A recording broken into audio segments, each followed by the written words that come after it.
Do you want to start surf videography, but you have no idea how to start, where to start, what to even do, what do you need, or anything? Well, watch this video. I'm going to tell you everything about it.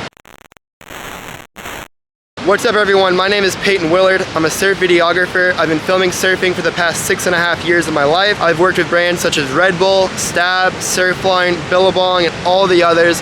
I've filmed CT surfers, Challenger Series surfers, some of the best surfers and some of the best waves across the world.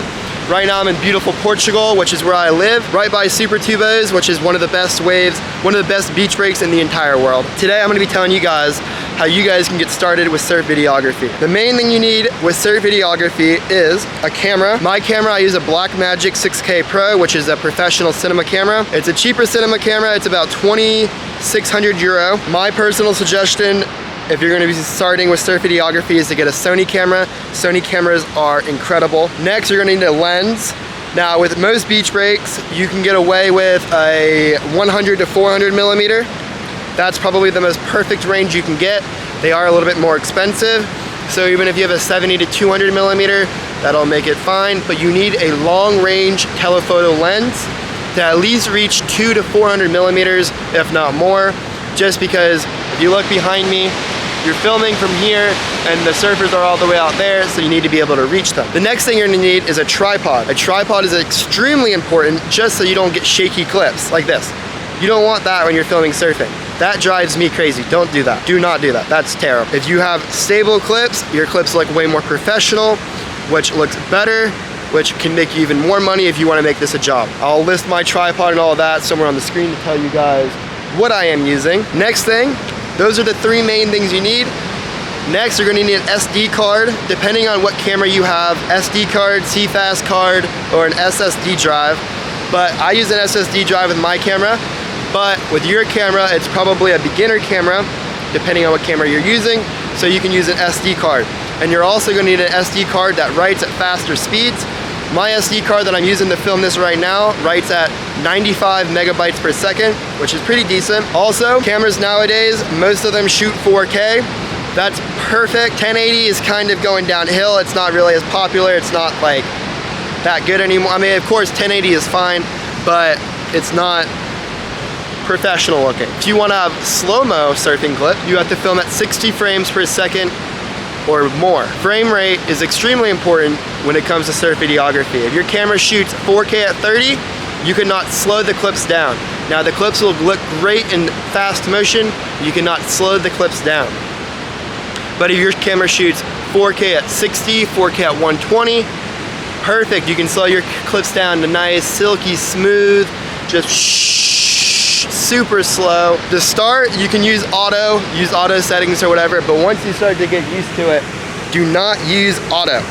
Auto settings, when it comes to camera settings, is terrible.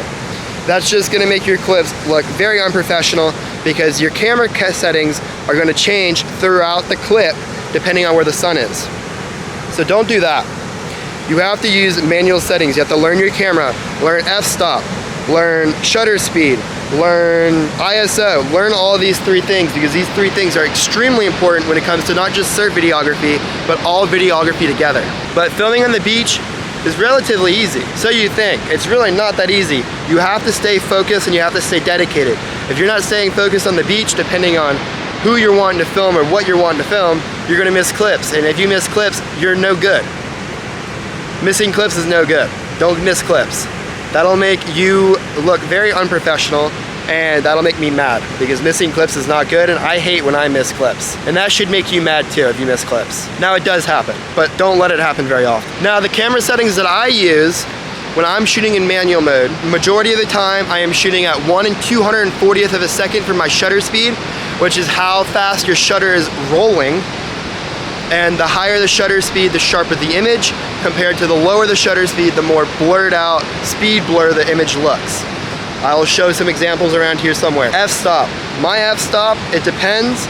With my camera, my perfect f-stop is f7.6 or higher. With your camera, depending on your lens, you just have to figure out the sweet spot for your f-stop. ISO really just depends on the sun. But if your clips are really, really dark, raise your ISO. That's all you need to do. Next, if you are in manual mode and you want the settings that I just gave you, but it's bright out like this and you can't see the guy because it's super white and bright like it is up here, then you need to buy something called an ND filter, a neutral density filter. Put them on your lens and they make the surroundings darker, which overall will be better because you can use the correct settings. When you have super overexposed like this and you don't have an ND filter, then you're stuck doing like really high apertures and really high shutter speeds. And of course you can get away with it, but it just doesn't look that good. It doesn't look professional. You don't have that super blown out, professional looking background with the bokeh and all that other good stuff in the background. Overall, with this video, hopefully it helped you out. First thing you need is a camera. Second thing you need is a lens. A lens that has at least 200 millimeters or more in length because you need a telephoto lens. Third thing you need is a tripod because you want stable clips, not shaky clips. Stable clips are the best. We don't want this. That makes me mad. We want stable clips. Learn your camera. You need to know shutter speed, aperture, and ISO. I gave you my settings that I normally use. 1 240th of a second for my shutter speed. ISO depends on the sun. And also my f-stop is usually f7.6 or higher. Look for a camera that shoots at least 4K. 1080 is not that good anymore. I mean, it still does the job, but it doesn't look that good. Right now I'm shooting in 1080 just because this is going on YouTube.